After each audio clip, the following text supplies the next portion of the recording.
Hi guys, welcome back. Aubry here, and we are on week 3 of Alo Yoga's 30 Days of Mindful Movements. The theme is fire. I'm particularly excited about this one because we're going to be taking some of the stuff we learned in last week's air and integrating it into a little bit of nauli practice, which is going to prep us for our inversions. So we're going to get started nice and easy. We're just going to get warming up our wrists. Right. This first bit can really be any organic movements that feel good within your body. I usually start by spreading my fingers nice and wide. I stack my shoulders over my wrists, and then I kind of play with my edge on the right and my edge on the left. It's okay if your wrists aren't symmetrical. You do very different things with them. So start to bring it into the front. Nice and slow, gentle on the wrists. From here, I'm going to flip one palm at a time so that my fingertips are facing back towards my knees. And then same idea. I'm going to sit back onto my heels. And then come off, rock left and right a bit.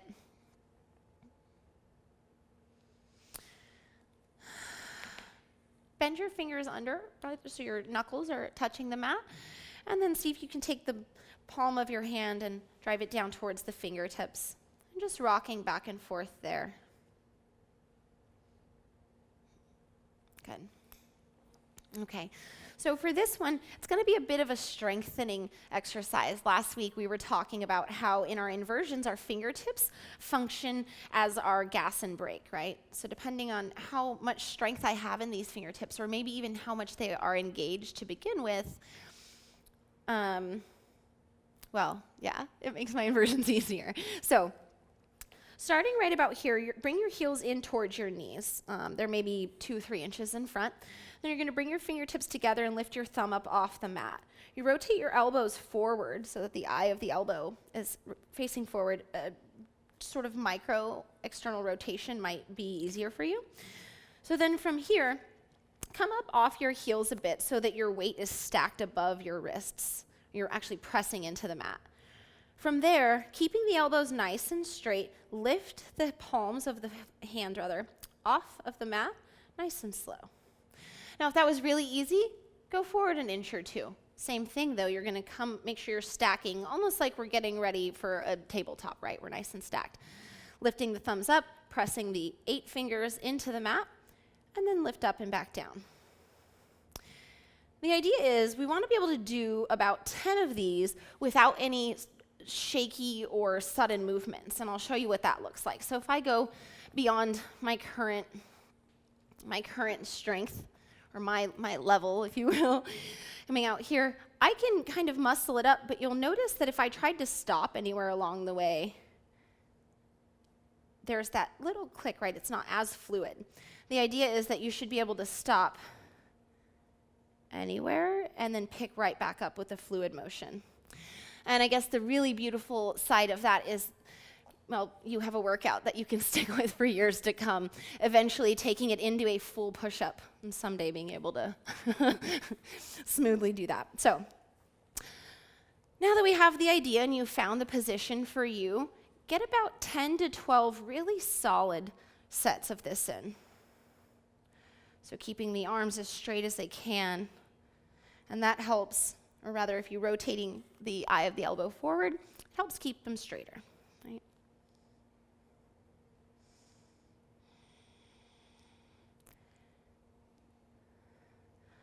This is particularly helpful too. I mentioned last week, if any of you are climbers, you'll understand the analogy as far as the fingertips are concerned of acting as if you're crimping against something. So just the fingertips drawing down nice and hard, right? And this is, I guess in the same vein, a great exercise for the rock climbers. Whew. Right, because in rock climbing we do a lot of pulling primarily, and in yoga we do a lot of pushing primarily. So not only are they both sort of missing a counterpart, but they just happen to be the perfect partner for each other. Okay. Just a couple of cat-cows here. Nice and gentle. My back's pretty open, so if I open my back up too much before inversions, I find that it becomes just a little bit difficult. So really mild here, just getting things moving, really just connecting with our breath.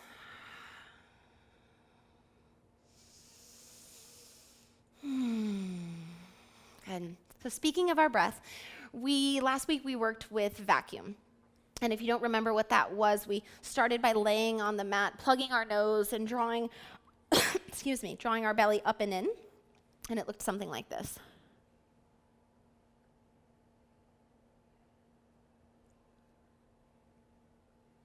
I feel like I have a lot of clothing. Let's see.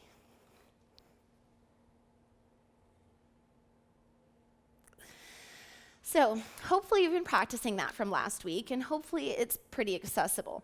If that's the case, I'd like to give you a couple of other tricks where we can start to take it in another direction. Now, if it wasn't accessible, maybe you didn't work on it, or you're still kind of trying to get the hang of it, stick with the vacuum as we start to work more towards nauli. So we're here for about 3 minutes. Those of you who are looking to work with nauli, we're going to take a comfortable seated position. I like to tuck my toes under to get a little bit of length. Tuck your chin, right? So that's our throat lock, our bandha. From here, I'm going to take a big inhale. Exhale.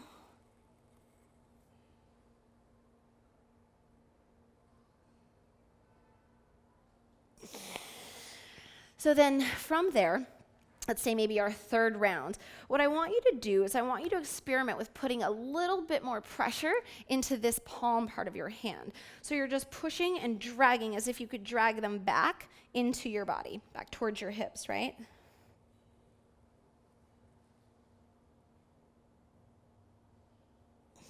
You can see the almost immediate tremble that starts in my hands. I'm putting so much pressure here, and what that's doing is causing that central definition to emerge.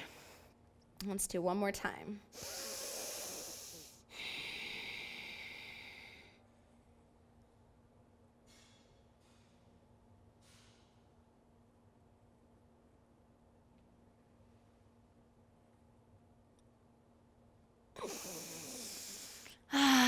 So you might be on the other side of the screen thinking, what the heck? My stomach is not doing that. Or maybe it makes sense and you're starting to get the hang of it. If it still isn't engaging, stick with the vacuum. I think the laying down method is really great until you start to understand the communication with your abdominals. Let's add a little bit of movement. And I always think of my cat when she's kneading something. It's like left and then right, or left, right, right? So we're going to do that same thing to our own thighs with that same engagement that we've been working with up until now. So hands come to thighs, big inhale, full exhale, up and in.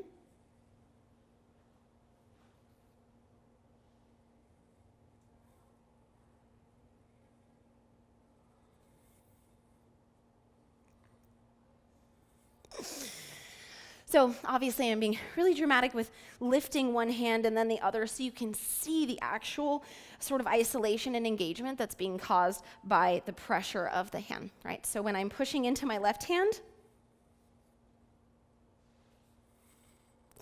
versus my right hand. So I encourage you to continue to work with that, play with that. You can integrate that, and we'll do a little bit of it in this class, but you can integrate that into almost anything. Your tabletop, your down dog, your forearm plank, pincha. So let's get started. Place your hands into the mat, rock back onto your heels, and lift your legs up and out. Here for 5, 4, 3, 2, 1.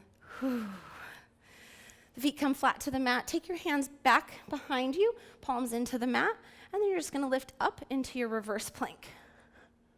Whew.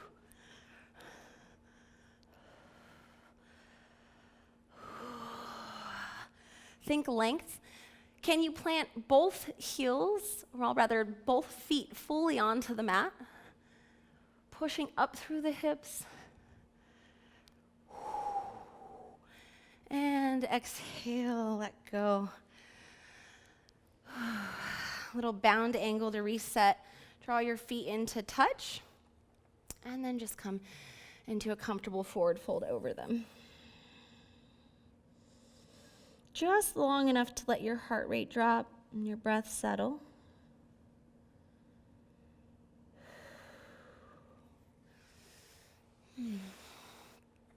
All right, so let's repeat all that. Well, maybe not the warming up of the wrist, but let's do our last set of this, right? So you found your position last time. Lift your thumbs up off the mat. Your fingers come together. Nice straight arms. Weight is stacked. 12 at your own pace.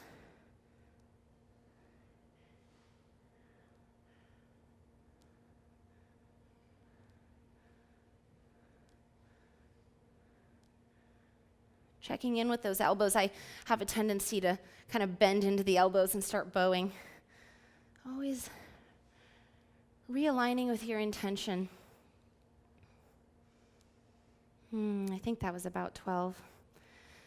Little wrist stretch, flip the palms, fingertips back towards the knees. All right. Now, one more round of vacuum, nauli, or maybe even trying to get your roll in your nauli, whatever works for you today and in your practice.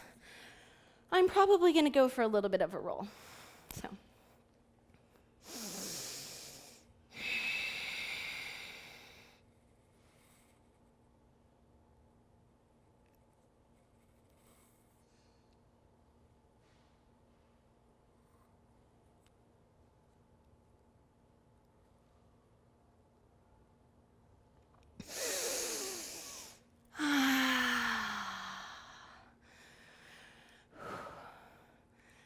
Again, taking rest between your sets of nauli, just long enough for that gasping sensation to subside, the heart rate to drop just a little, and then right back into your second round.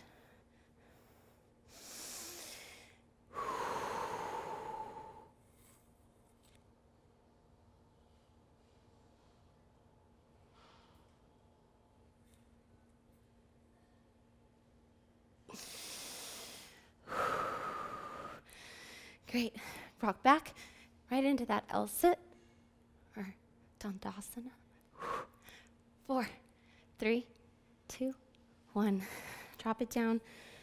One more reverse plank. Wiggle around until you have the right setting for you. I always have a hard time getting into the alignment for this one.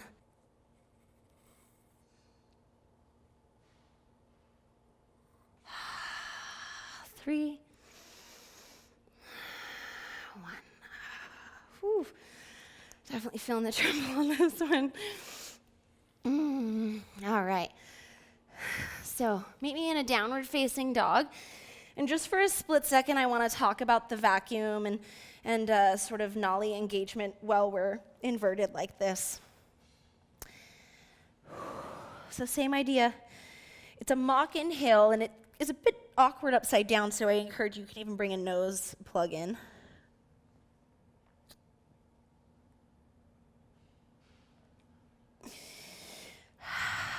From there, we're going to drop into our forearm plank, or forearms rather, and walk it in, taking a dolphin, whatever your variation is. Be mindful not to sink or drop in, but really find the integrity here. Allowing the heart to melt back towards the thighs.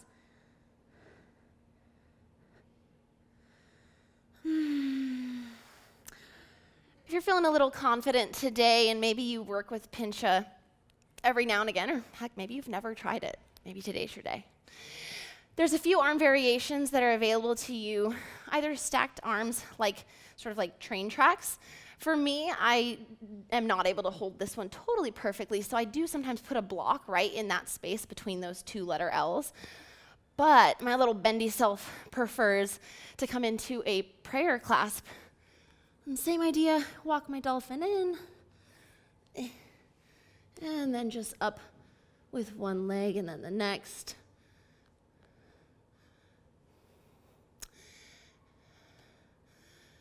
So we're one long line of energy here. from my elbows to my toes. And the most important thing, the thing that's keeping that all sort of tied in together, that's all of this, right? And that's where our breath work comes in. And that's why nauli is so incredibly beneficial for your inversions, well, and for life. Keeping your spine protected by keeping your core engaged. So, option to take any other variation of an inversion that you'd like right now. I'm gonna go for a handstand. Again, option to take it to the wall, just to be safe. Or if it's gonna make the difference between you inverting or not inverting, just take it to the wall.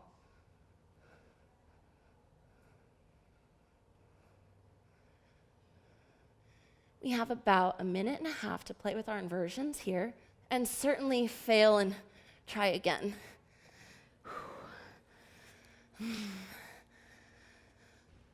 Maybe one more. Forearm.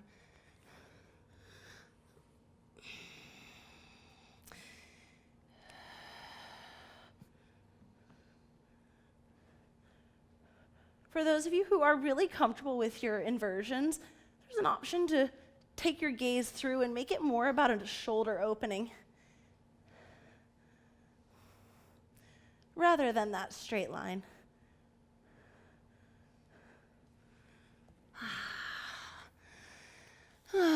When you've had enough inversion time, just take some quiet time, some downtime. Melt into your mat, maybe a child's pose. As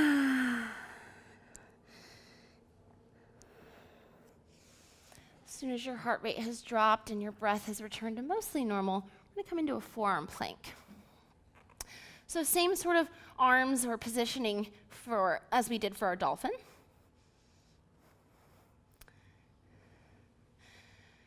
I like to bring my elbows closer together than they would naturally be, and then the stickiness of the mat allows me to roll, externally roll, and then I sort of get locked in here. 2 more breaths. And one hand at a time, we're going to take it up to a high plank. Maybe a little down dog to reset, give yourself a break. And back to your high plank. Checking in with your body. Again, our belly's not slouching. We're not rounding too much, but just right in between. And then into a side plank on the right side. See if you can stack your feet, right? Then my right shoulder is stacked almost directly above my right wrist.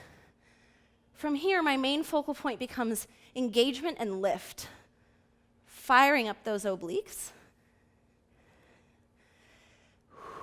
3, 2, 1. You're going to come out as gracefully as you can, placing that left hand down, and then transitioning right into a side plank on the other side.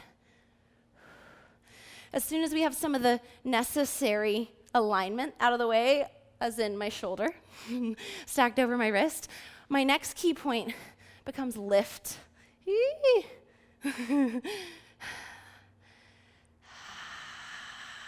And breathing.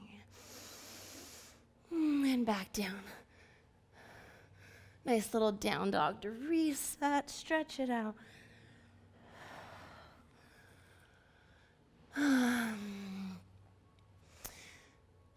Take the booty high and then walk the hands out for a little puppy pose. I like to keep my toes tucked, and then when I've settled into this space, wiggle my knees just a little closer. Then lift with my sort of chest skin on the mat, lift my chin, and then stretch a little bit more.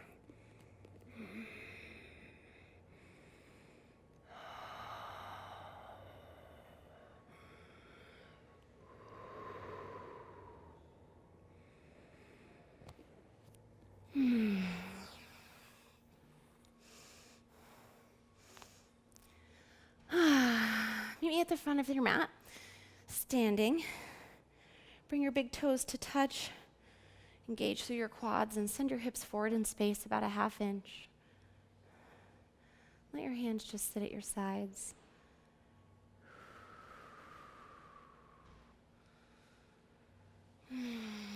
hands down to the mat. Walk your feet back a few inches. And I'd like you to play with kicking up.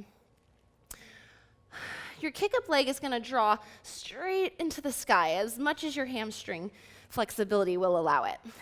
Now, I like to think sort of that same opposition of force terminology I was using earlier. So my right foot is going to draw up as much as it possibly can, while my left knee keeps me grounded and in. And I'll show you what I mean. So left toe lifting me up, while my right toe lifting me up, left knee comes into my chest, just as we've worked with in the previous weeks with the compression in the boat.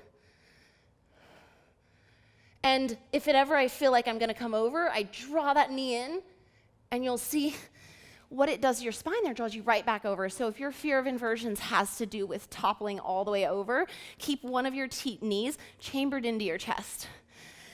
And we've got about 3 minutes of inversion play, so have fun.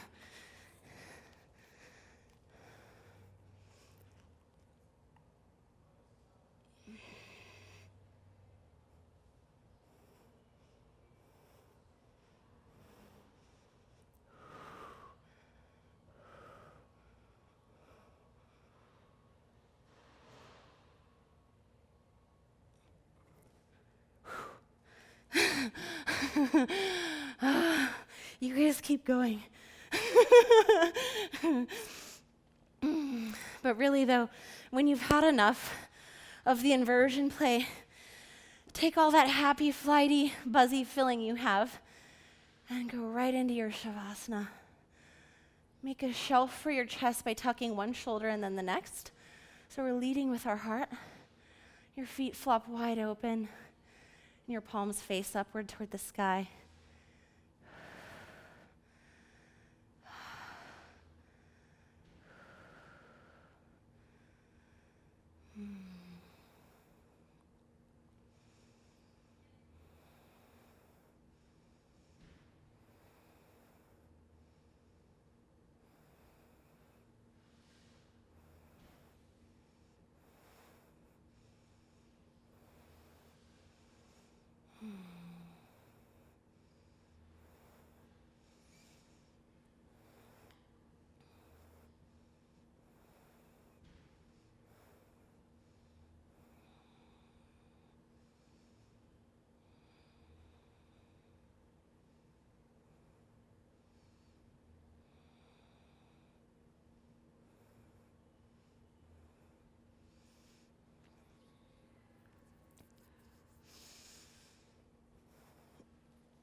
Slowly bringing yourself back into this time and space.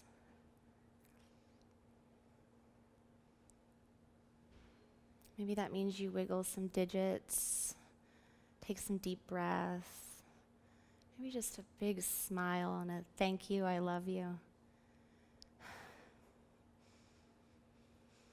You guys are rocking it. I'm so super proud of you, and I can't wait to see you next week.